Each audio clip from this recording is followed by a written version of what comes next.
Allah perintahkan untuk dihadirkan di hadapannya timbangan. Dan kemudian semua catatan amal yang buruk ini berjumlah 99 ini, satu lembarnya sejauh mata memandang ini, di salah satu cawan timbangan, dan diletakkan di cawan timbangan satunya satu kartu. Tertulis padanya, La ilaha illallah. Dan ketika ditimbang, kata Nabi Muhammad, fatashati sijillat wa thaqulatil bitaqa. Dan semua catatan tadi, 99, satunya sejauh mata memandang, berhamburan, berterbangan, dan kemudian bitaqah itulah yang lebih berat.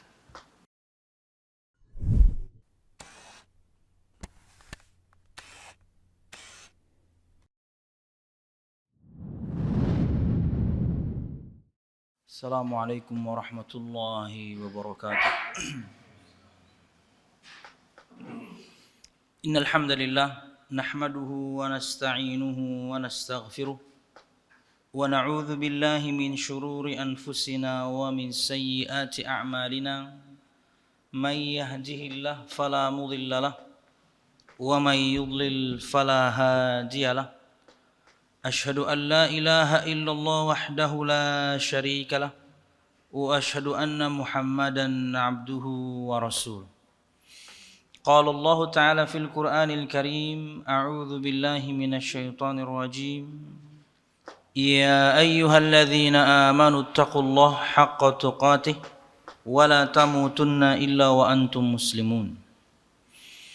Ya ayyuhan nasu taqu rabbakumul ladzi khalaqakum min nafsin wahidah wa khalaqa minha zawjaha wa batha minhuma rijalan katsiran wa nisaa'a wattaqullaha alladzi tasaaluna bihi wal arham innallaha kana 'alaikum raqiba. Ya ayyuhalladzina amanu taqullaha wa qulu qawlan sadida yuslih lakum a'malakum wa yaghfir lakum dhunubakum wa man yuti'illaha wa rasulahu faqad faza fawzan 'azima. Fa inna asdaqal hadithi kitabullah wa khairal hadi hadi Muhammadin sallallahu alaihi wasallam wa syarrul umuri muhdatsatuha fa inna kulla muhdatsatin bid'ah wa kulla bid'atin dhalalah wa kulla dhalalatin finnar amma ba'd. Hadirin dan hadirat Bapak Ibu jamaah sekalian rahimakumullah. Alhamdulillah, segala puji dan syukur marilah kita haturkan kepada Allah Subhanahu wa taala.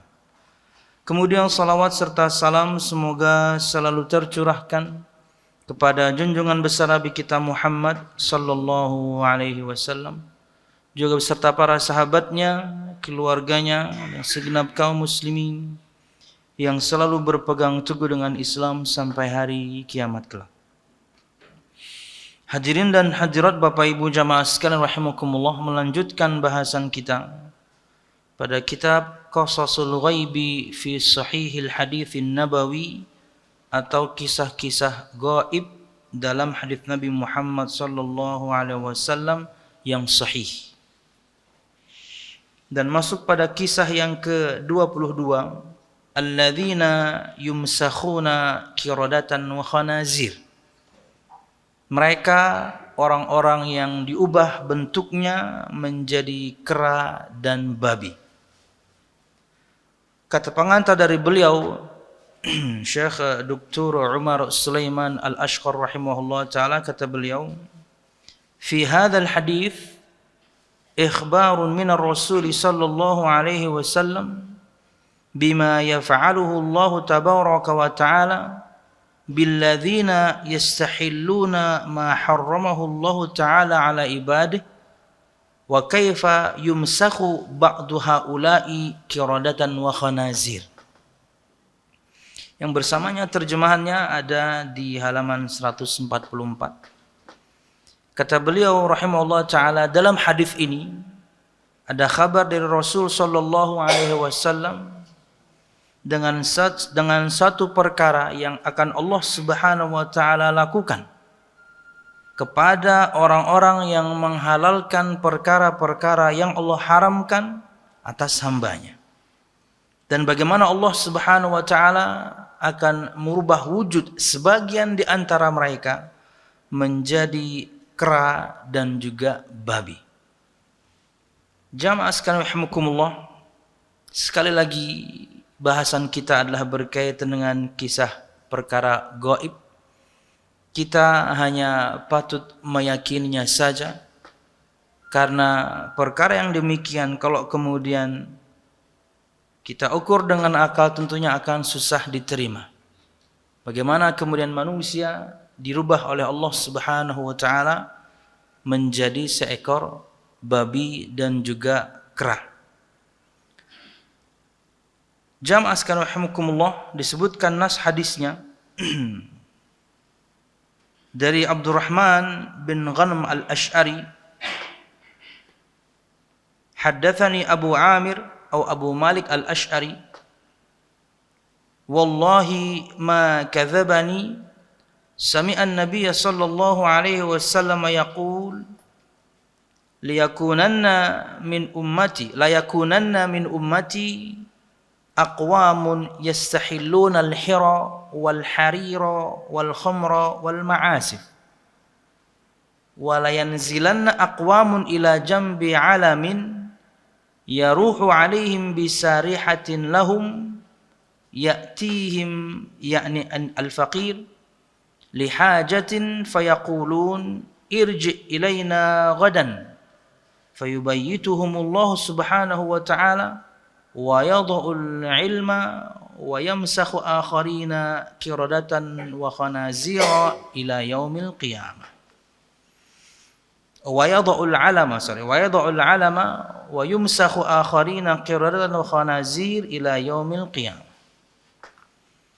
Dari Abdurrahman bin Ghanm al-Ash'ari, dia berkata, Abu Amir menyampaikan hadis kepada kami, atau Abu Malik al-Ash'ari, demi Allah, tidak seorang pun mendustakanku bahwa dia mendengar Nabi Muhammad sallallahu alaihi wasallam bersabda, sungguh benar-benar di antara umatku sejumlah kaum yang menghalalkan zina, sutra, khamar dan alat musik. Dan sungguh benar-benar akan turun kaum-kaum ke sisi suatu gunung menjulang tinggi, dan datang yakni di petang hari kepada mereka ternak-ternak mereka. Datang kepada mereka orang fakir untuk meminta kebutuhan mereka, dan mereka berkata, kembalilah kepada kami besok. Lalu mereka dibinasakan oleh Allah Subhanahu wa taala pada malam hari, dihilangkan ilmu, dan lainnya diubah wujudnya menjadi kera dan babi sampai hari kiamat. Jamaah sekalian rahimakumullah, sebelum kita menyebutkan makna hadisnya secara lebih detail, bagi orang-orang yang melanggar perintah Allah Subhanahu wa taala, tapi mereka sebenarnya meyakini akan hukumnya. Contoh seperti ada orang berbuat zina, tapi dia tahu itu haram, dia tidak menghalalkannya. Atau kemudian dia memakai kain sutra, dan ini untuk laki-laki larangannya, tapi dia tidak menghalalkannya. Tahu dia ini haram, tapi dia tidak menghalalkannya.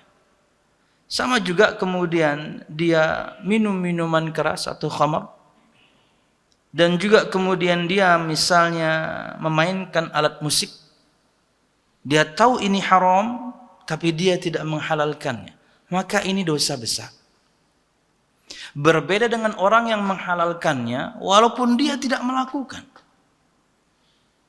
Orang menghalalkan semua perkara ini, tapi dia enggak zina dia. Dia tidak berzina, dia laki-laki dan tidak menggunakan kain sutra, dia tidak minum minuman keras, enggak main alat musik. Tapi dia menghalalkannya. Itulah yang sedang dibahas atau kita bahas pada hadis Nabi Muhammad ini. Yang menghalalkan yang Allah Subhanahu wa taala haramkan. Dan ini akan terjadi kata Nabi Muhammad nanti di akhir zaman, dan sudah terjadi. Bukti Nabi kita Muhammad itu Nabi, bukti Nabi kita Muhammad itu Rasul, semua yang beliau sampaikan terjadi. Bahkan semua perbuatan keji dan mungkar yang disebutkan di masa beliau terjadi sekarang. Dari mana beliau tahu kalau bukan dari wahyu Allah Subhanahu wa ta'ala? Jamaah sekalian rahimakumullah, berikut keterangan dari beliau. Takhrijnya, ulun biasanya tidak sebutkan takhrij untuk kajian ini, tapi untuk hadis yang ini kita ingin baca karena ini Sahih Bukhari, tapi Imam Ibn Hazm mengatakan ini hadisnya lemah. Padahal riwayat Imam Bukhari. Kita baca takhrijnya. Al-hadits rawahu al-Bukhari fi sahihihi fi kitab al-ashribati babu ma jaa fi man yastahilu al-khamra wa yusammi bi ghairi ismihi. Hadis ini diriwayatkan oleh Imam Al-Bukhari dalam kitab sahihnya dalam bab al-ashribah, minuman, lebih tepatnya bab perkara bagi orang yang menghalalkan khamar dan menamainya dengan bukan namanya. Dan betul-betul terjadi di zaman kita sekarang. Namanya bisa macam-macam. Tapi tentunya alasan diharamkannya minuman tersebut ada pada minuman tersebut, yaitu yakni khamarul aql, dia menghilangkan akal. Bagaimana jika meminumnya sedikit? Sama aja. Kata Nabi Muhammad, yakni ma haruma kathiruhu faqaliluhu haram. Yang diharamkan dalam jumlah banyaknya, sedikitnya pun haram, walaupun cuma sedikit dan tidak memabukkan. Jamaah sekalian rahimakumullah, hadis ini riwayat Imam Bukhari nomor 5590. Nah, disebutkan di sini kata beliau, wadda'a Ibnu Hazmin anna al-Bukhari lam yasma' hadzal hadits min syaikhihi Hisham bin Ammar. Walidzalika qala wa qala Hisham bin Ammar awradahu mudha'afan atau mudha'afan iyahu mudda'iyan anna al-hadits mu'allaq. Imam Ibnu Hazm mengatakan, meyakini lebih tepatnya, bahwasanya Imam Bukhari tidak mendengarkan hadis ini dari gurunya. Makanya dinamakan hadis ini hadis mu'allaq. Mu'allaq secara bahasa, dari kata bahasa Arab allaqa yu'alliku, mu'allaq tergantung. Secara definisi hadis mu'allaq adalah perawi gugur di awal satu orang atau lebih. Di awal periwayatan hadis perawi itu gugur, artinya tidak disebutkan. Dan hadis mu'allaq masuk kategori hadis lemah. Makanya jamaah sekalian rahimakumullah, sebagian orang yang menghalalkan perkara-perkara ini, untuk yang menghalalkan khamr saya belum tahu, untuk yang menghalalkan zina kayaknya udah pernah dengan perkataan yang diputar-putar ya. Untuk yang menghalalkan sutra saya belum tahu, untuk yang menghalalkan musik banyak. Dan yang menjadi dalil mereka adalah perkataan Imam Ibnu Hazm ini, bahwasanya hadis ini jenisnya hadis mu'allaq. Artinya perawi di awal periwayatannya, khususnya di atas Imam Bukhari, itu tidak disebutkan gurunya siapa. Langsung ke guru yang nomor 2. Yang tentunya nggak mungkin bertemu Imam Bukhari dengan gurunya yang di atas, guru pas di atasnya. Nggak sezaman. Inilah yang menjadi dalil sebagian orang yang menghalalkan musik. Jamaah, kalau kita masih mendengarkan musik, kita masih main musik, nggak usah menghalalkan. Terima aja, dosanya tanggung masing-masing. Ya, mau bagaimanapun, mungkin kita di level sudah tidak, yakni kalau dulu tidak membeli kaset, zaman berikutnya tidak beli CD-nya, zaman berikutnya tidak mendownloadnya. Tapi mungkin di satu momen tertentu terkadang terdengar musik itu. Kita tidak mengatakan ia halal, tapi kita mendengarkannya. Minta ampun kita kepada Allah Subhanahu wa taala, tapi bukan cari-cari dalih untuk menghalalkannya. Di antaranya senjatanya adalah perkataan Imam Ibnu Hazm ini. Jamaah sekalian rahimakumullah, para ulama hadis menyebutkan hadis-hadis yang mu'allaq dalam Sahih Bukhari dan Sahih Muslim itu agak spesial bahasannya. Karena hakikatnya para imam ini, Imam Bukhari dan Imam Muslim, itu mesti mendengarkan dari gurunya langsung. Lalu kenapa kemudian di sebagian hadis tidak disebutkan? Saya mendengarkan dari guru saya untuk mengurangi pengulangan. Di antara alasan disebutkan para ulama hadis, mereka tidak menyebutkannya karena hadis ini terulang di beberapa momen tertentu hingga kemudian mereka hilangkan. Jamaah sekalian rahimakumullah, Imam Bukhari, Imam Muslim itu sangat ketat sekali sebelum meriwayatkan hadis Nabi Muhammad, sebelum mereka tuliskan dalam kitab mereka. Imam Bukhari di antara persyaratannya, dia harus mendengarkan guru di atasnya. Ingat ya, ini persyaratan beliau. Jadi mustahil beliau meriwayatkan hadis mu'allaq. Beliau yang bikin syarat sendiri. Hadis itu yang beliau tulis adalah saya harus ketemu dengan guru saya dan saya sezaman dengan guru saya. Guru saya harus ketemu dengan gurunya di atasnya dan harus sezaman. Kalau Imam Muslim lebih ringan persyaratannya. Ada kemungkinan bertemu dan sezaman. Sezaman tapi ada kemungkinan bertemu. Gak mesti ketemu. Ini persyaratan mereka buat sebelum menulis hadis.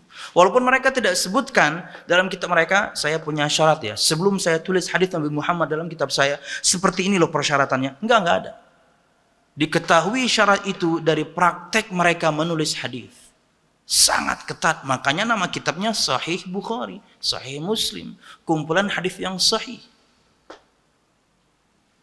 Disebutkan pernah diadakan sayembara lah ya untuk menemukan hadis yang lemah pada dua kitab tersebut dan tidak pernah ada juaranya. Jadi hadis yang mu'allaq dalam Sahih Bukhari, Sahih Muslim ada. Tapi kata para ulama itu hanya disingkat. Kenapa kemudian guru tidak disebutkan oleh mereka? Karena mereka punya persyaratan ketat untuk menuliskan sebuah riwayat. Makanya disebutkan di sini was-shawab, dan yang benar adalah alladzi alaihi ulama'ul hadis, yang di atasnya para ulama hadis berkeyakinan annal hadis sahihun la mat'ana fi, bahwasanya hadis ini adalah hadis yang sahih, tidak ada celaan di dalamnya.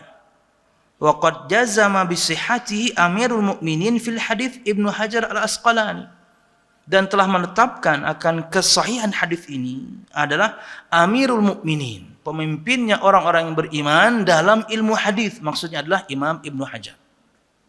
Dia yang menyebutkan akan kesahihan hadis ini. Dan ulun tadi sempat baca dari dari Fathul Bari, untuk syarah hadis ini luar biasa panjang memang. Bagaimana kemudian Imam Ibnu Hajar menerangkan riwayat hadisnya, baru kemudian menerangkan maknanya. Wallahu a'lam bishawab. Wa fi dzalika yaqul wal haditsu sahihun ma'rufun al-ittisal bi syartis sahih. Kata Imam Ibnu Hajar dalam Fathul Bari jilid 10 halaman 66, kata beliau, dan hadis ini sahih dan diketahui bahwasanya ia menyambung periwayatannya, artinya dari Imam Bukhari ke gurunya sampai Nabi Muhammad sallallahu alaihi wasallam dengan syarat yang sahih. Wallahu a'lam bishawab.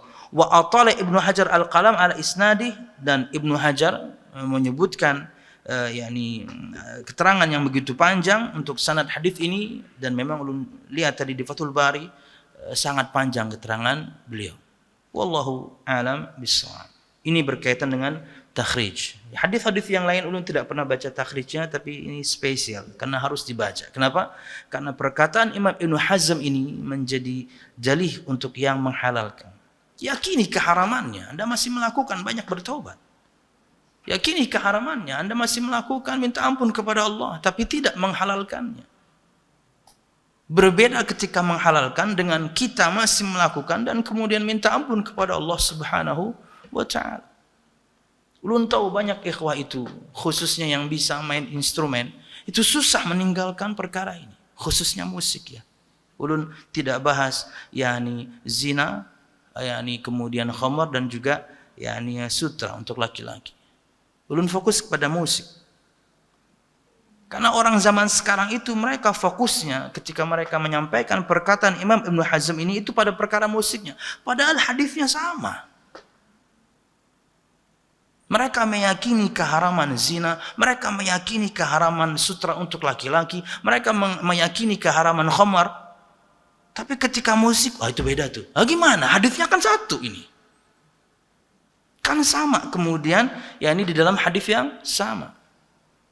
Akan ada nanti kata Nabi Muhammad, sebagian di kalangan umatku yang melakukan ini semuanya. Ketika kita melanggar, bertobat kepada Allah. Halalkan yang Allah halalkan, haramkan yang Allah haramkan. Berkaitan dengan ada yang halal, ada yang haram, kemudian kita terobos, banyak bertobat dan minta ampun. Ingat sabda Nabi Muhammad ketika ada seorang datang kepada beliau dan berkata, wahai Rasulullah, idza shallaitul maktubat wa sumtu Ramadan wa ahlaltul halala wa haramtul harama wa lam azid ala dzalika syai'an a'adkhulul jannah? Qala na'am. Dalam hadis Arba'in Nawawi itu, ini pilihan Imam Nawawi hadis ini. Kata laki-laki tersebut, disebutkan Arab Badu, wahai Rasulullah, jika aku salat 5 waktu saja dan kemudian puasa Ramadan, tidak disebutkan zakat dan tidak disebutkan haji. Kata Syekh Utsaimin, sangat mungkin. Kenapa kalau itu tidak disebutkan zakat? Mungkin belum diwajibkan waktu itu. Belum disebutkan haji, mungkin belum diwajibkan waktu itu. Pendapat yang kedua kata Syekh Utsaimin, mungkin dia tahu dia tidak memenuhi persyaratan untuk bayar zakat. Dia tahu dia tidak memenuhi persyaratan untuk pergi haji. Makanya dia fokus dengan 2 rukun Islam yang kedua dan ketiga.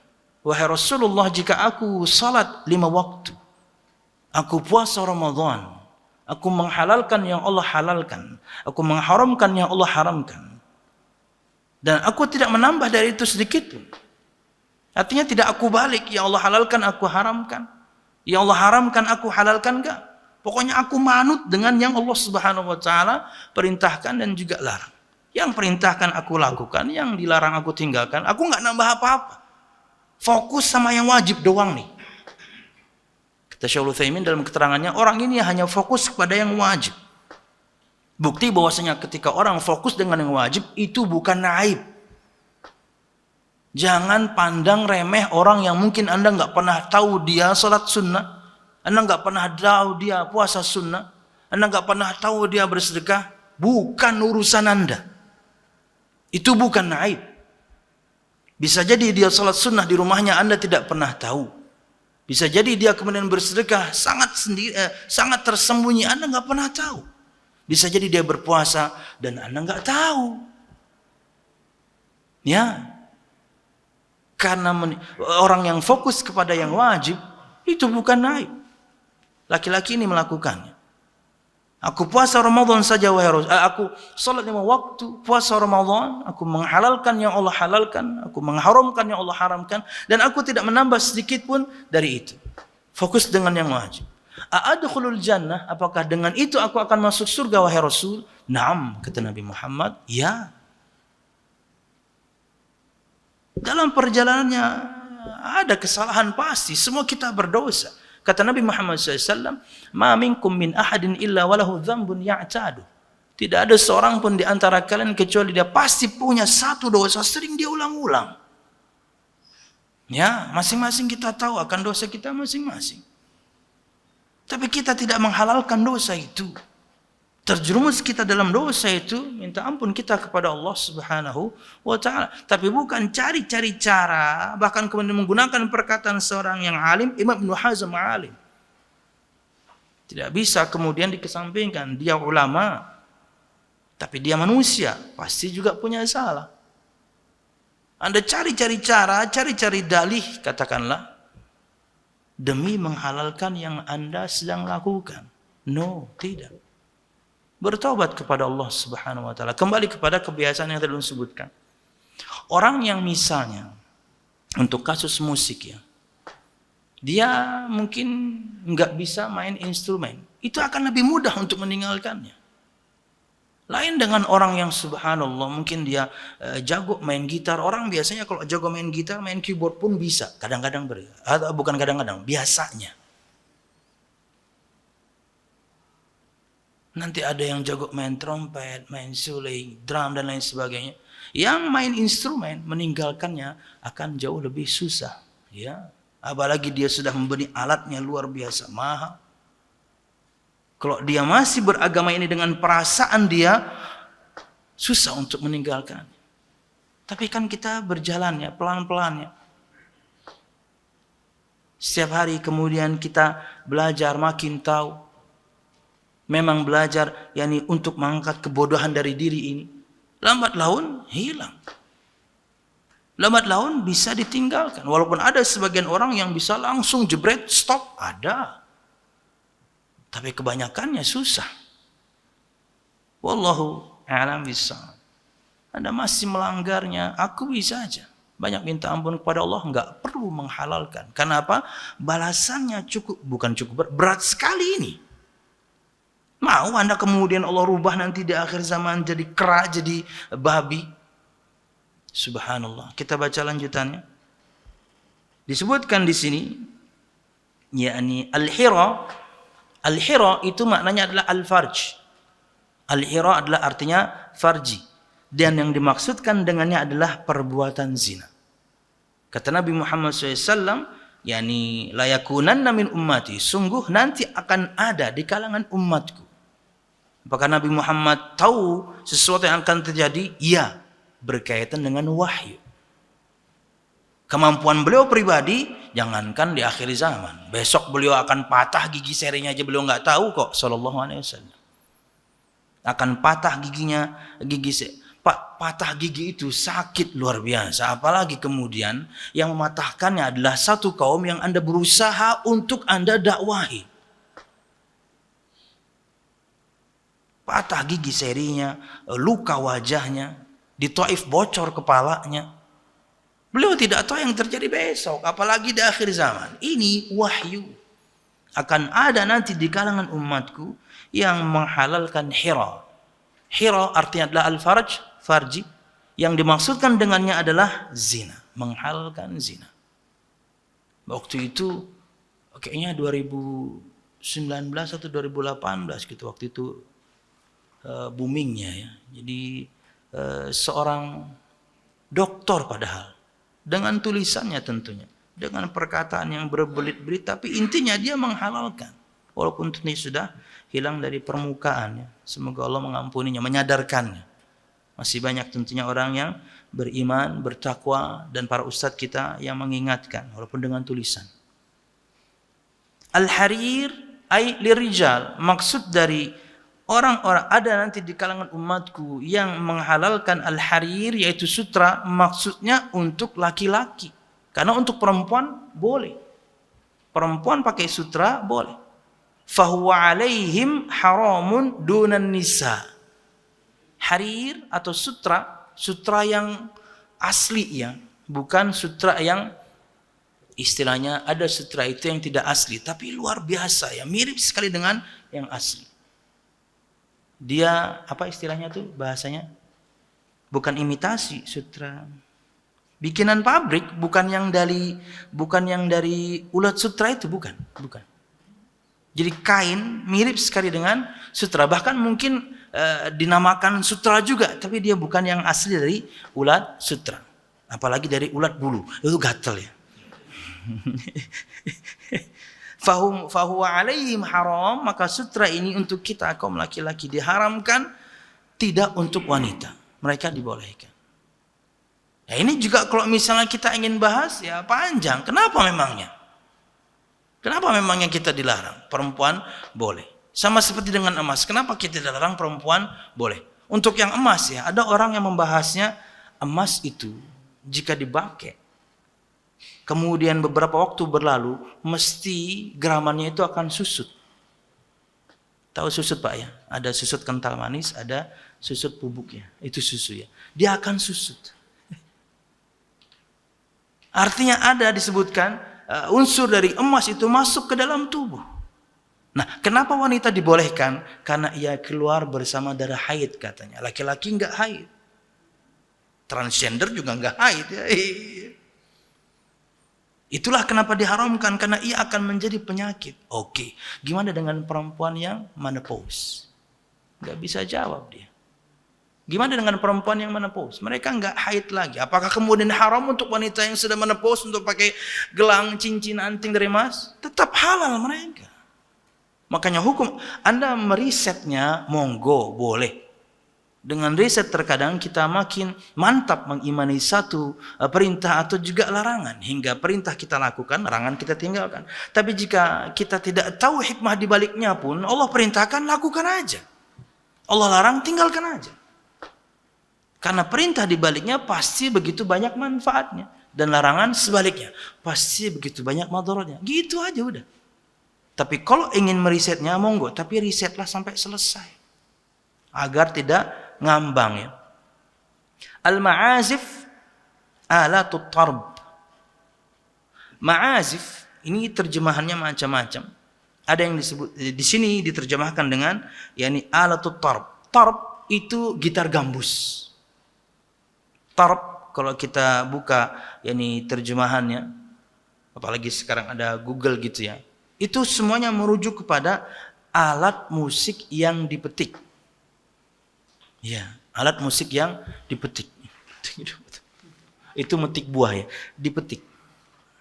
Gitar dan kemudian yakni teman-temannya. Biola juga bisa dipetik sebagian. Walaupun tentunya ada alat tambah. Di sini terjemahannya alatut tarbi. Dan juga kemudian ada menerjemahkan lebih umum. Pokoknya alat musik apapun yang dengannya kemudian dia mengiringi sebuah lagu. Inilah yang kemudian dimaksudkan oleh Nabi Muhammad al-ma'azif. Berkaitan dengan yakni apa tuh? Rebana atau duf. Rebana atau duf bagian dari alat musik, tapi dia diberikan pengecualian. Pengecualiannya pun dia tidak boleh menggunakan kecrekan. Kan sebagian duf atau rebana itu ada yang di sisi-sisinya ada kecrekannya. Tahu kecrekan ya? Yang biasa dipakai bencong-bencong tuh loh. Cek ya. Biasa. Sorry nih banyak para bencong. Kadang-kadang kalau kita nggak ngasih mereka lebih serem. Jolong kada ya. Bari ya daripada ribut ya Allah. Sangarinya awak. Ya ini tidak ada kecrekannya. Tidak ada kecrekannya. Kemudian juga di prakteknya hanya pada yakni acara pernikahan. Prakteknya pun hanya pada acara pernikahan. Lebih khusus lagi di seksi bagian perempuan saja. Lebih khusus lagi dan anak-anak kecil yang bernyanyi. Jadi banyak persyaratan pengecualian hingga kemudian itu bisa dilakukan. Nggak usah kemudian kita bahas yang terjadi sekarang ya. Wah lengkap. Cuman dengan satu organ, wah semuanya lengkap. Drumnya ada, gitarnya lengkap. Karena sudah direkam di dalamnya. Aduh. Halaman rumah ulun tuh beberapa kali dipakai untuk yakni walimahan ya. Kan acara biasanya standar hari Ahad ya. Sejak malam Jumat itu sudah ada organ tunggalnya, Masya Allah. Ya. Ada, yakni ulun pernah juga dapat voucher ya dari ikhwah kita lah ya. Kami hijrah ke hotel ya. Karena kami tahu ini bakal 3 hari nih. Dasar bujuran begantar Pak ini nih. Karena loudspeakernya luar biasa, dem, maka sampai malam. Ya Allah. Kita punya bayi lagi, alhamdulillah kita dikasih voucher bisa menginap, yakni di hotel ya, alhamdulillah ya. Hotel yang saya tidak ingin sebutkan, kalau saya sebutkan Fugo kan gak enak ya. Ya. Dapat voucher 2 malam, mantap. Jalur nih, wah rancak-rancak ada apa-apa orang walimahan tapi dapat voucher terus sih. Taunya di walimahan berikutnya saya nggak dapat voucher lagi. Harus bermodal sendiri. Karena kalau kita diam di rumah nggak bisa keluar rumah. Tapi ya gimana ya? Begitulah ya curhatannya. Tapi tentunya ya ini kebaikan mereka untuk ulun ya pasti ada ya. Kita harus imbang ya, tetangga. Ulun sering safar mereka, menjaga dan lain sebagainya. Dan juga sekarang itu berkaraokean sudah yani sangat berkurang. Dulu itu yang berkaraokean 3 rumah. Iya. Kanan, depan, kanan, kiri. Waduh, sekarang sudah sangat berkurang ya. Alhamdulillah. Artinya kalau pengen ya untuk sendirilah, enggak usah kemudian yakni dibuka pintu loudspeaker, enggak usah lah ya. Iya. Anda bukan penyanyi juga. Bagus suaranya, tapi lebih bagus lagi nggak nyanyi. Yang jadi masalah terkadang nang disetel tuh lagu Malaysia 90-an tuh nah. Ya Allah. Maka seorang lagi di WC, lo lagi di WC nih, lagi pup nih, lagu Malaysia. Bayangkan di WC bernyanyi ya. Karena masih ingat kita ya nih lirik-lirik lagu itu ya Allah. Bingung jadinya. Hendak madai, mati Pak, jangan lanjut Pak, nyarinya. Aduh. Nah itu di antaranya. Kita ulun ya ketika Ustadz Firanda kesini di tahun tertentu saya lupa. Kemudian habis kajian malam itu ulun, beliau Ustadz Ahmad dan Ustadz yang lain dan juga panitia masuk ke rumah makan sinilah ya dekat sini. Inisialnya Dunia Laut ya sini. Begitu masuk itu dari luar kita sudah dengar mereka waktu itu belum ada live music seperti sekarang. Waktu di luar kita dengar lagu tertentu lah. Kita nggak kenal, tapi begitu kita masuk berubah jadi lagu-lagu 90-an. Kan kurang ajar ya. Iya, bisa jadi tuh ada adminnya, wah yang masuknya anak 80-an aja. Ustadz Firanda tuh bilang, aduh kurang ajar katanya. Begitu kita masuk dia rubah, anak hafal lagi nih katanya. Anak pernah hafal nih katanya. Wallah alam bisa, itu dulu lah ya. Ya itulah perkara yang terkadang kita susah untuk tinggalkan. Tapi kita tidak menghalalkannya. Kita banyak minta ampun kepada Allah Subhanahu wa taala. Oke. Kemudian masuk kepada keterangan beliau Syarhul Hadits. Perhatikan yang bersamanya terjemahannya ada di halaman 146. Fi hadzal hadits qissatu aqwamin ya'tuna fi akhir zaman minal mun'amina fid dunya hammuhum al-'abbu minasy syahawat wal khuruju ilal barari wal khalawat wa ihya'il layali bil lahwi wat tarb fatughni 'alaihim al-qiyan atau al-qayan biduan wa ta'zifu lahum al-firaq al-musiqiyah al-alhan ويرقص الراقصون والراقصات وهم في ذلك يشربون الخمر ويتعاطون الزنا والفجور ويلبسون الحرير من الثياب وبعضهم تنصب لهم الخيام في أعالي والفلوات تروح عليهم الأغنام والأبقار والجمال jamaknya jamal yashrabuna minha al-alban wa ya'kuluna al-luhum fayubayyituhumul haqqu tabaraka wa ta'ala wa yada'u al-jabalu alladhi yanziluna biqurbihi wa yamsakhuhum qiradatan wa khanazir wa tabyitu wal fi'lu lailan. Perhatikan. Dalam hadis ini adalah kisah sejumlah kaum yang akan muncul di akhir zaman dari kalangan orang-orang yang al-muna'amin. Orang-orang yang diberikan nikmat di dunia. Diterjemahkan di sini dengan orang yang bersenang-senang di dunia. Lafaz bahasa Arab aslinya muna'am, orang yang diberikan nikmat. Nikmat dunia, semuanya mereka dapatkan. Hasrat mereka hanyalah bergelimang dalam syahwat dan keluar menuju daratan dan tempat-tempat yang luas untuk berduaan disebutkan. Menghidupkan malam-malam dengan aneka macam permainan sia-sia dan tari. Para biduan bernyanyi untuk mereka dan sekelompok pemain musik memainkan alat-alat musik. Para penari laki-laki maupun perempuan dan mereka dalam keadaan minum minuman khamar dan melakukan zina serta dosa besar. Artinya semua kemaksiatan ada di situ. Mereka mengenakan pakaian sutra. Sebagian mereka dibuatkan kemah-kemah di tempat yang tinggi dan tanah-tanah yang sangat lapang. Mungkin kalau zaman sekarang villa ya. Enggak ada gitu orang-orang kayak gini kemudian bikin kemah di puncak bukit, enggak. Mereka bikin villa. Tapi yang dilakukan di villa itu persis seperti yang Nabi Muhammad sampaikan. Semua perbuatan keji dan mungkar mereka lakukan. Kemudian disebutkan di sini, di petang hari datang pada mereka kambing, sapi, unta miliknya. Dari semua itu mereka minum susu dan makanan daging. Zaman kita sekarang ya dilayani. Maksudnya dilayani. Pokoknya mereka hidupkan malam dengan bersukaria, semuanya maksiat. Pagi hari, petang hari, datang makan. Nyaman lah, nikmat lah pokoknya ya. Semua kehidupan mereka. Kemudian disebutkan di sini, maka Al-Haq Tabaraka wa Ta'ala, Allah Subhanahu wa Ta'ala membinasakan mereka di malam hari dan meletakkan gunung di mana mereka singgah di dekatnya. Artinya Allah binasakan di malam hari.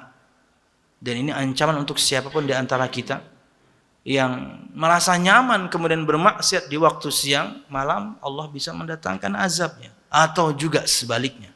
Tapi ingat jamaah, Allah menerima taubat pun waktu siang dan malam Allah menanti terus. Karena terkadang atau seringlah ya, dosa itu kita lakukan di malam hari, siang datang itu waktu untuk bertobat.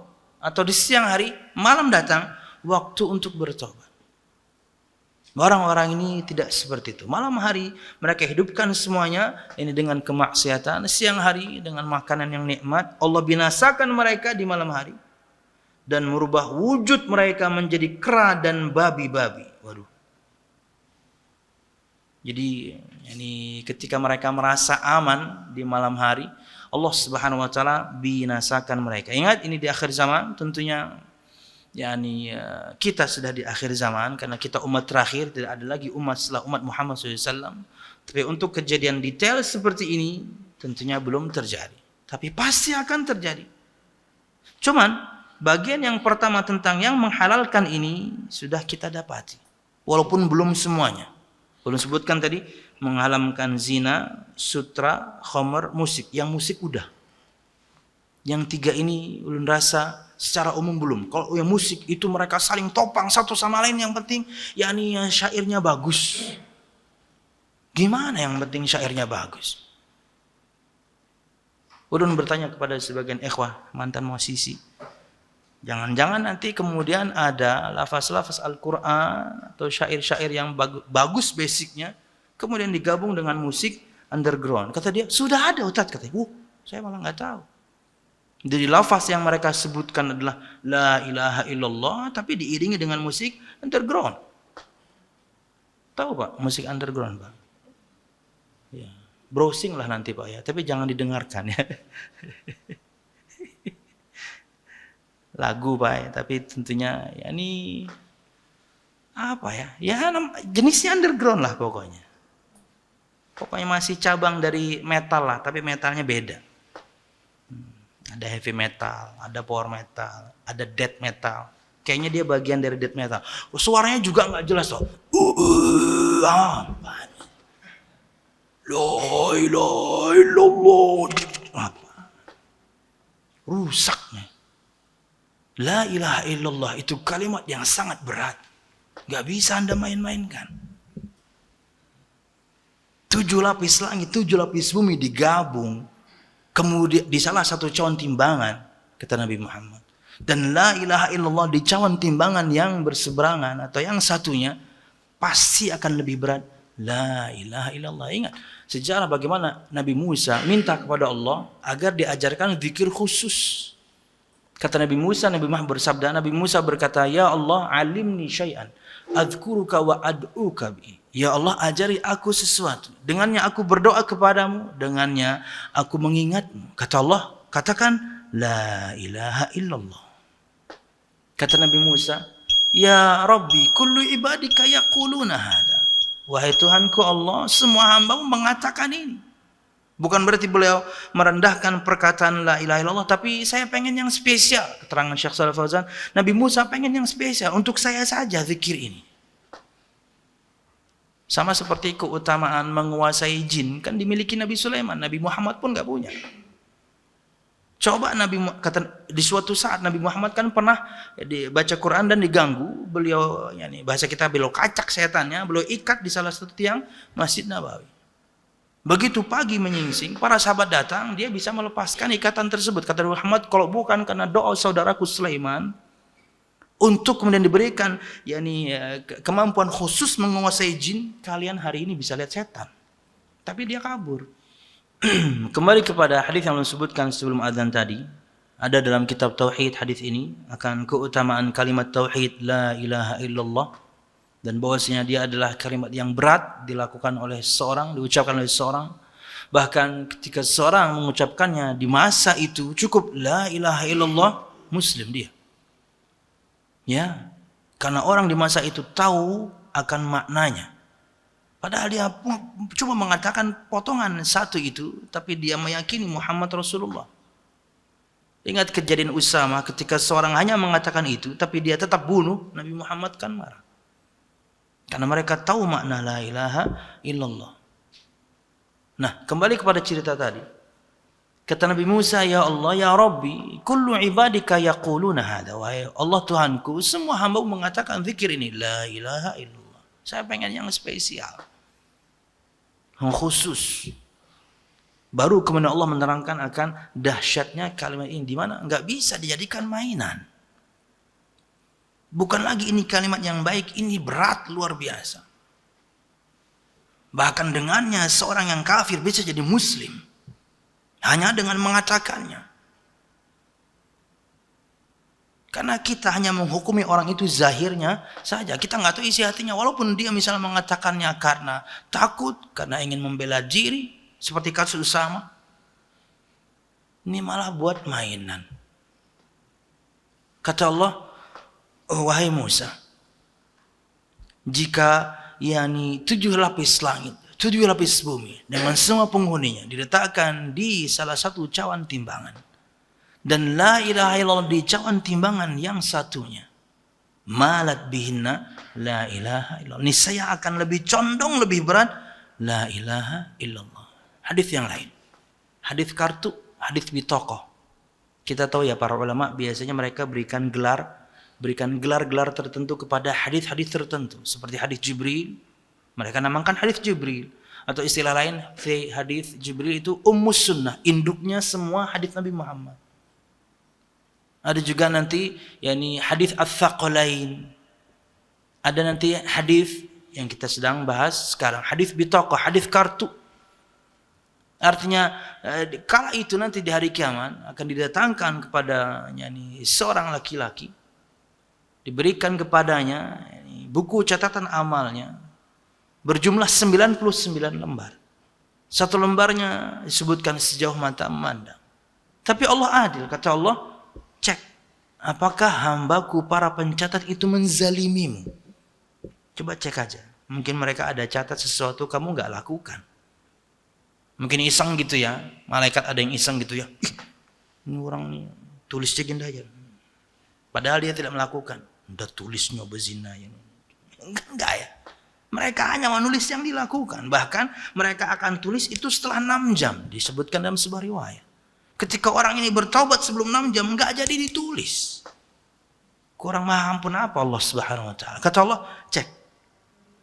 Dan hamba ini ngeceknya dan semuanya tercatat rapi. Semua maksiat yang pernah dia lakukan.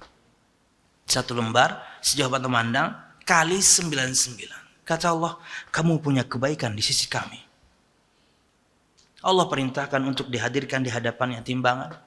Dan kemudian semua catatan amal yang buruk ini berjumlah 99 ini, satu lembarnya sejauh mata memandang ini, di salah satu cawan timbangan, dan diletakkan di cawan timbangan satunya satu kartu.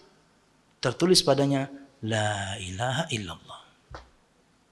Dan ketika ditimbang, kata Nabi Muhammad, fatashati sijillat wa thaqulatil bitaqa, dan semua catatan tadi 99 satunya sejauh mata memandang berhamburan, berterbangan, dan kemudian bitaqa itulah yang lebih berat. Ini contoh mudah doang. Perkataan la ilaha illallah gak bisa buat main-main. Kata Syekh Shalih Fauzan bahkan dalam faedahnya dalam kitab Tauhid, kata beliau, Allah ajarkan Nabi Musa zikir la ilaha illallah sempurna.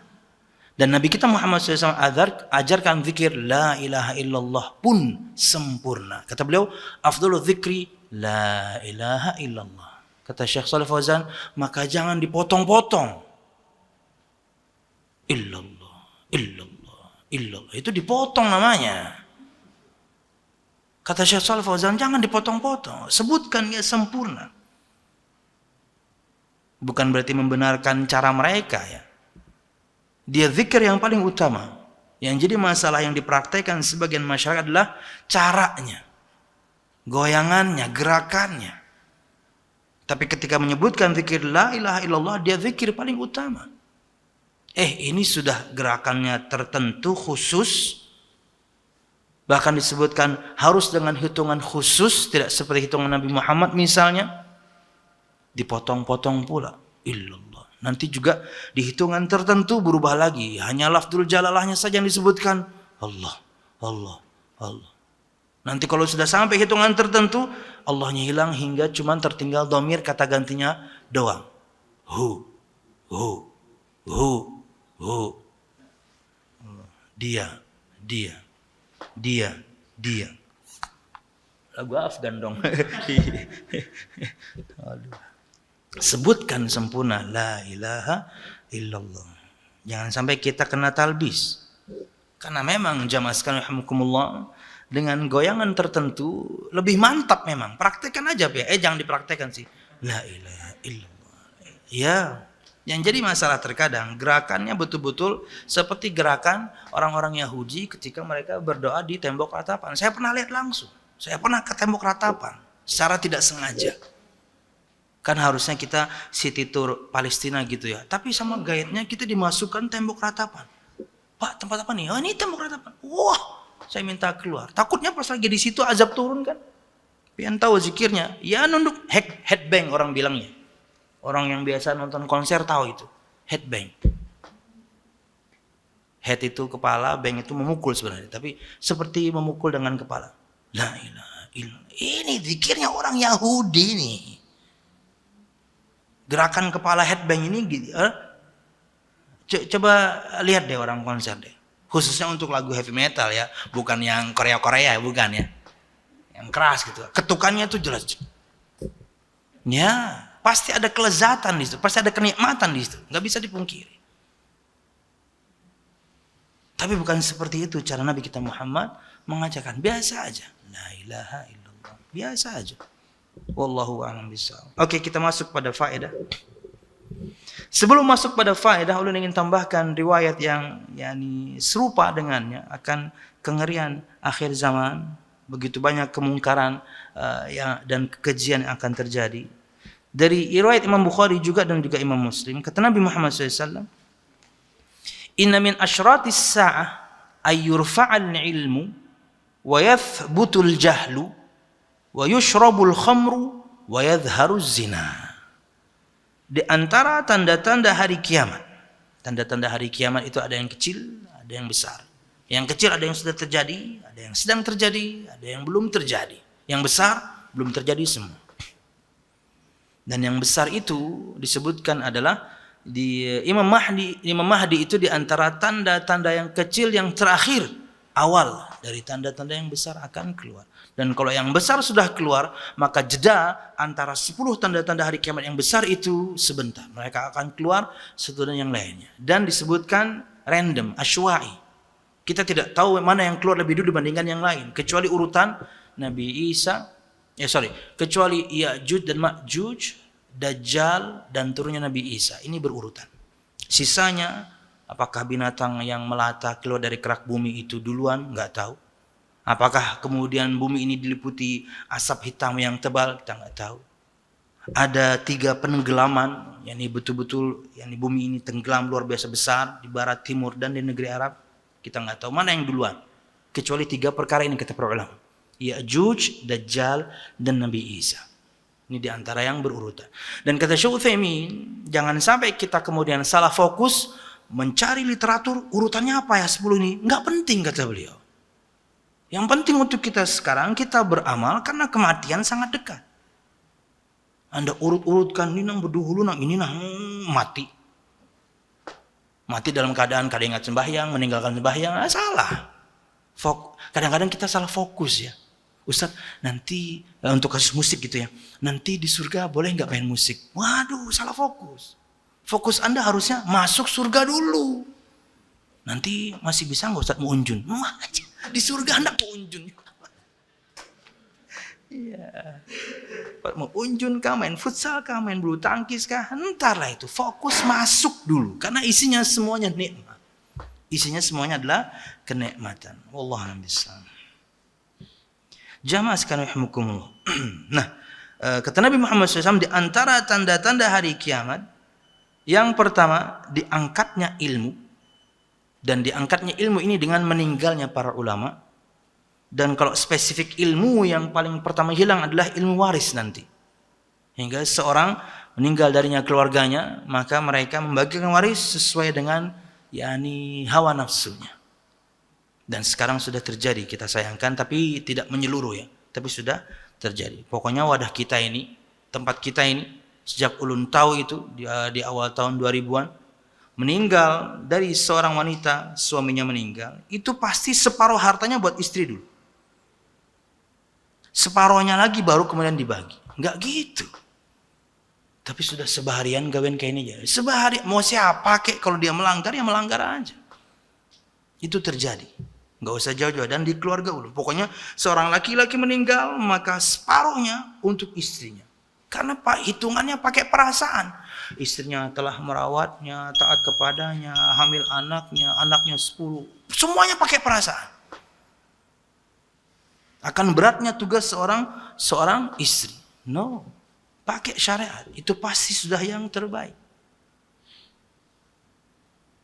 Diangkatnya ilmu, di antara caranya adalah meninggalnya para ulama, dan spesifik ilmu yang paling pertama diangkat ilmu waris.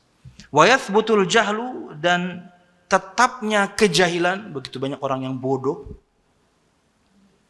Wa yushrabul khamru, dan diminumnya khamr, ini sudah banyak ini.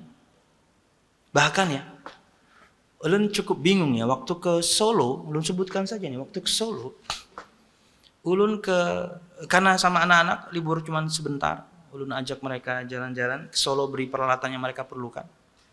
Di Transmartnya, dijual minuman keras. Berarti memang aturan kota Solo enggak seperti Banjarmasin. Wah, boleh di sini. Kalau Jakarta karena kisah ada, kalau Jakarta apalagi waktu ada 7-Eleven, ada Lawson, ada Circle K, wah semuanya jual khamr itu. Semuanya bisa diakses, dan kita nggak punya aturan kayak di Amerika, di Eropa gitu, harus memperlihatkan istilahnya KTP sudah 18 tahun boleh beli khamr. Enggak. Beli aja udah. Anak SMP, anak SMA mungkin belum 18, nggak ada aturan itu. Mudah-mudahan ini pemerintah kita ya, kota, provinsi, tetap pertahankan larangan peredaran minuman keras, karena dia adalah ummul khaba'ith, induknya semua perbuatan keji dan mungkar. Mabuk. Dia akan lakukan apapun kalau sudah mabuk. Wa yadhharu zina, dan terlihatlah zina. Dan ini pun sudah terjadi. Tapi yang ini, spesifik zina yang berikut ini, saya kira belum terjadi. Perhatikan. Kata Nabi Muhammad SAW, disebutkan hadis ini di dalam Musnad Imam Ahmad, Abu Ya'la dalam Musnad, dan hadis ini disahihkan Imam Al-Albani, kata beliau, dari Nabi Muhammad SAW, sahabat Abu Hurairah meriwayatkan, "Walladzi nafsi biyadihi la tafna hadhihi al-ummah hatta yaquma ar-rajulu ila al-mar'ati fayaftarishaha fi at-tariq fayakunu khiyaruhum yawma idzin man yaqulu law waraitaha wara'a hadzal ha'id." Wah, ini serem nih, tapi mudah-mudahan belum terjadi. Atau sudah terjadi, saya nggak tahu. Kata Nabi Muhammad SAW, demi yang jiwaku ada di tangannya, tidak akan musnah umat ini, maksudnya tidak tegak hari kiamat, sampai ada seorang laki-laki berdiri kepada perempuan dan kemudian menggaulinya di jalan. Tidak disebutkan pinggir jalan, di jalan. Subhanallah, belak-belakan sudah. Fayakunu khiyaruhum yauma idzin, maka orang yang terbaik di antara mereka pada hari itu, pada waktu itu adalah yang mengatakan, andai saja engkau melakukannya di balik tembok itu. Dia tidak mengingkari zinanya. Mbok ya minggir sedikit sono loh. Itu orang yang terbaik di masa itu. Wallahu a'lam bishawab, mudah-mudahan ini belum terjadi. Dan tanda-tanda yang lainnya, di antaranya adalah menghijaunya negeri Arab dan sudah terjadi. Jadi banyak-banyak beramal aja lagi baik. Innahum yarawnahu ba'ida wa narahu qariba. Allah berfirman, mereka semua memandangnya kiamat itu jauh, bagi kami dekat. Walaupun tentu kita tahu yang besar belum keluar. Tapi apakah masih lama? Wallahu a'lam bishawab. Karena tanda-tandanya sudah sangat banyak. Oke, masuk kepada ibrah atau faedah ya dari hadis yang kita baca tadi. Kata beliau, al-wa'idu syadidu limahtala ala irtikabil muharramat bi anwa'il hiyal. Ada ancaman yang keras bagi orang-orang yang melakukan keharaman-keharaman, tapi mereka mencari-cari alasan tipu daya agar tetap bisa melakukannya. Al-hiyal atau hilah itu tipu daya. Pokoknya cari-cari cara agar kemaksiatan ini boleh. Subhanallah. Yakini dia sebuah keharaman. Berkaitan dengan kita melanggarnya, maka bertobat kepada Allah. Bukan untuk menghalalkannya, bukan.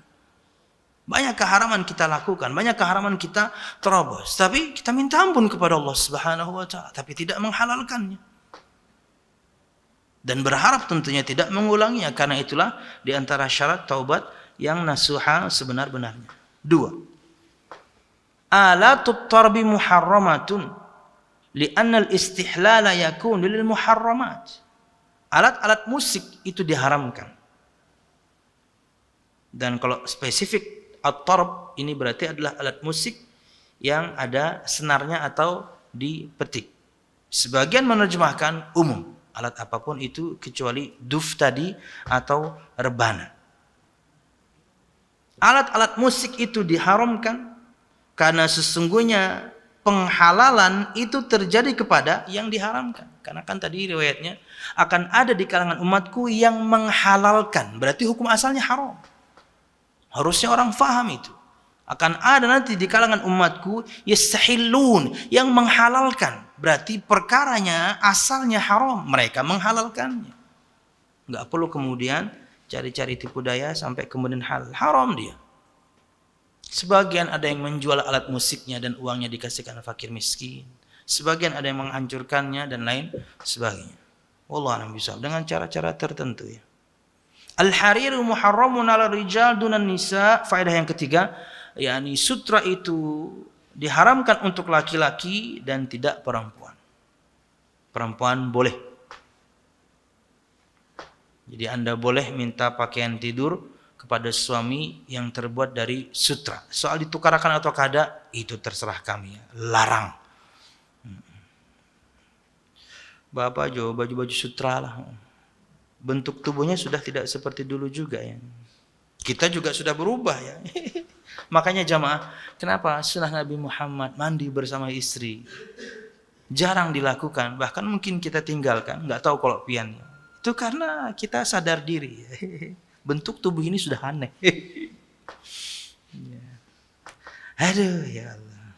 Supan tata ya lawan diri sendiri. Apalagi kamar mandinya penuh dengan cerminnya. Ya Allah. Baru masuk, astagfirullah. Padahal diri sendiri. Padahal lihat diri sendiri dia istighfar ya.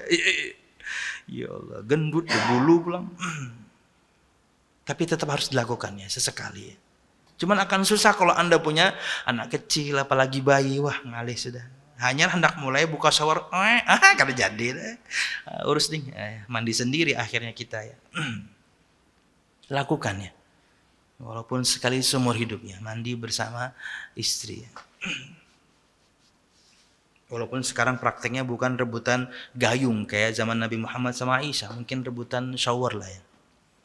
Untuk saling menyirami, bukan nyiram diri sendiri. Ya. Harusnya kan dicari keseruannya. Ini pengajian apa sebenarnya? Oke, jamaah sekalian rahimakumullah. Ya, yang punya rezeki lebih belikanlah istrinya yakni pakaian tidur dari sutra ya. nukar sembako aja tata ya, bagus dia nukar sembako, mandi tidur dengan sembako ya. Karena uangnya kan untuk pakaian tidur. Ketika dibelikan beras, tidur pakai beras. Beras, bantalnya beras, gulingnya minyak gitu ya. Sini ada telur, tepung, semua sembako ada ditilam ya. Oke, yang keempat. Sayakunu fi hadhil ummati maskhun. Akan ada pada umat ini nanti perubahan, perubahan. Apa itu? Fayuhawilullahu ba'da ubadis syahawat ila kiradah wa khanazir. Maka Allah Subhanahu wa taala akan merubah sebagian para penyembah syahwat menjadi kera dan juga yakni babi. Dan pernah terjadi tentunya di masa yang lampau. Mudah bagi Allah untuk mengulangnya. Jamaah, seperti menghidupkan orang mati ketika ada yang mengingkari, itu aneh. Mau dari agama apapun dia. Kenapa? Di Quran disebutkan. Di Quran disebutkan. Sebab kenapa surah Al-Baqarah dinamakan Al-Baqarah? Karena kejadian itu kan. Orang Yahudi, ada yang terbunuh. Kemudian mereka bertanya pada Nabi Musa, tanyakan Allah siapa pembunuhnya. Allah hanya perintahkan sembelih seekor sapi. Tapi mereka tentunya bertele-tele, sapinya umur berapa, sapinya warna apa, sapinya pernah garap sawah atau enggak. Padahal kan sembelih sapi selesai, habis disembelih, ujung ceritanya adalah bahwasanya bagian dari sapi tersebut dipukulkan kepada orang yang mati ini.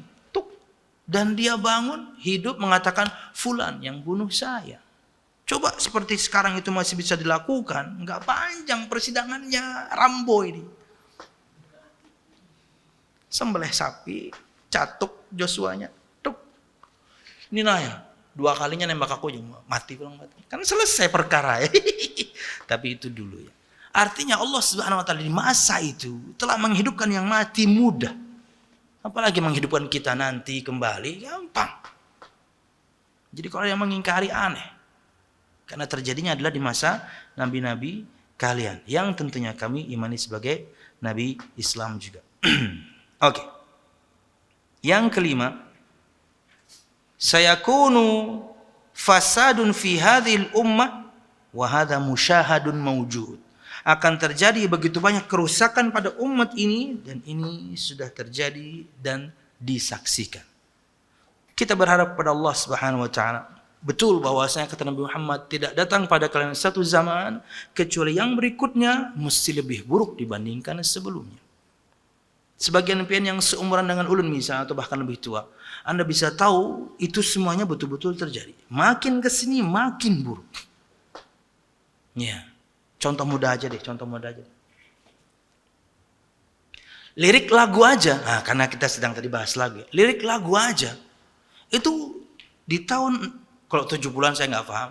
80-an, tentunya saya lahir 79, jadi saya tahu 80-an, 90-an, itu beda loh. Penuh dengan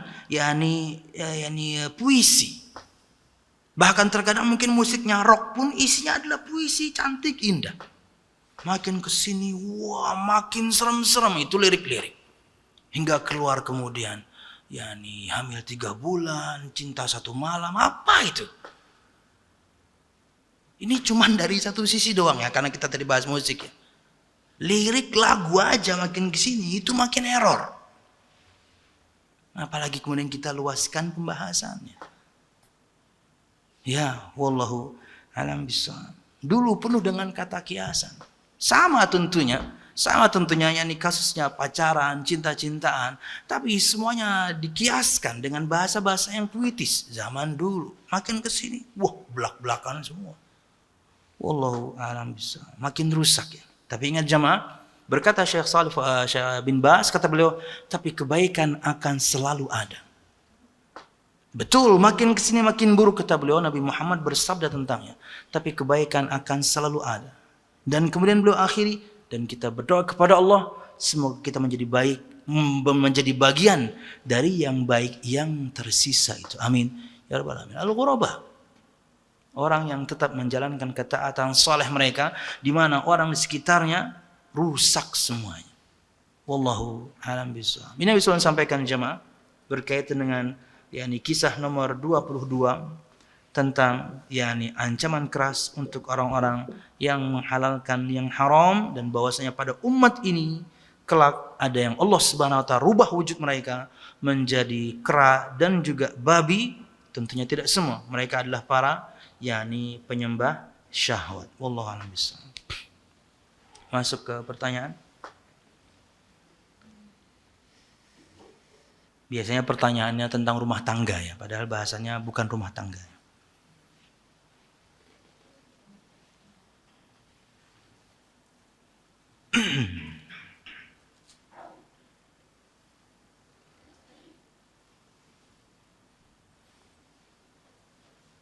Assalamualaikum kakak, kami dari tim Trans 7 Baim Wong. Anda terpilih peserta kuis cek tunai. Bodoh amat. Dapat SMS juga, dari WhatsApp ini. Aduh, nggak ada kerjaan Trans 7. Tapi jelas penipu ya. Sekarang itu ya, bukan sekarang sih, sudah ada lama ya. Aplikasi Get Contact itu luar biasa bermanfaat ya. Akhirnya kita tahu nomor tertentu itu dinamakan apa oleh orang-orang. Totonya dia dinamakan penipu, macam-macam. Wah, akhirnya kita tahu nomor penipu ya. Ini kalau pakai Get Contact ketahuan nih nomornya nih. 0857 6032 7256. Tuh nggak pakai inisial ya, sebutin sepanjang-panjangnya. Siapa nama panjang Kiano? Bodoh amat. Nggak penting. Nama perawi aja saya lupa. Oke. Ya salah. Masuk WhatsApp iklan doang ya.